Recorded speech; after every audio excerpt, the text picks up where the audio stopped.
ভেতরে হিংসা নিয়ে ঘুরে তারা যতই রূপবতী হোক না কেন তাদেরকে আলটিমেটলি ভয়ঙ্কর কুৎসিত লাগে। আল্লাহ বাঁচিয়েছে, না হলে যে কি হতো আল্লাহ জানে।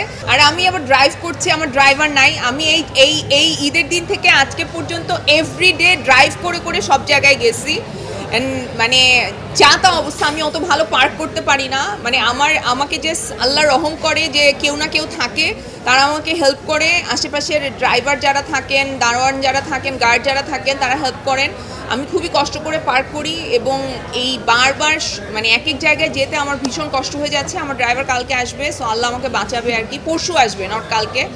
কালকেও একটা হ্যাসেল যাবে। কালকে আমাদের স্পেশাল স্ক্রিনিং আছে, সো দেখা যাক। এখন আমাদের শো শুরু হয়ে গেছে। সবাইকে ধন্যবাদ, থ্যাংক ইউ। না, এইটা মনে হয় ইচ্ছা করে কি আমি এমনি পরেছিলাম, পরে দেখি ও ব্ল্যাক পরেছে। বাট আমরা তো অনেক একরকম কাপড় পরি আসলে। কথা ছিল, আমি জানি না যে এটা না থাকে নাকি, কারণ আমার তো আগে সিনেমা রিলিজ হয় না ঈদে, সো আমার কোনো আইডিয়া নাই। সো এইবার ঈদে আমি তো দেখছি যে সবাই সবার প্রতি খুবই আন্তরিক। আমার সিনেমা যদিও এখনও অনেকেই দেখে নাই, বাট আমি আশা করব দেখবে। অনেকে পছন্দ করে তাও দেখে নাই, আবার অনেকে অনেক অপছন্দ করে আমাকে, তাই দেখতে পারছে না কষ্টের চোটে। কিন্তু যাই থাকুক, কষ্ট নিয়ে হলেও দেখতে পারে, অসুবিধা নাই। মানে বিরক্তি নিয়েও দেখা যায় অনেক কিছু। আমি তাণ্ডব দেখবো, তাণ্ডবের তো টিকিটই নাই, কিভাবে দেখবো? সো আমি এই 2-3 দিনের মধ্যেই দেখবো তাণ্ডব। ঠিক আছে, হ্যাঁ।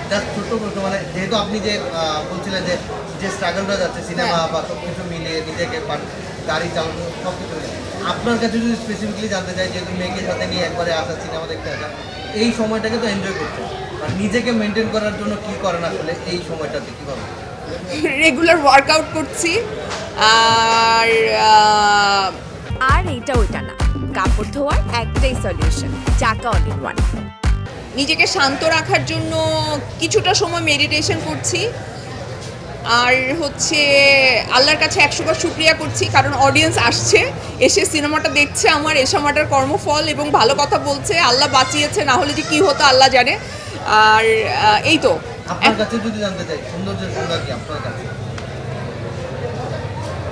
যার মনটা সুন্দর, আমার কাছে মনে হয় পৃথিবীর সবাই সুন্দর। যার মনটা সুন্দর তাকে দেখতে বাইরে থেকে বেশি ভালো লাগে আমার মনে হয়।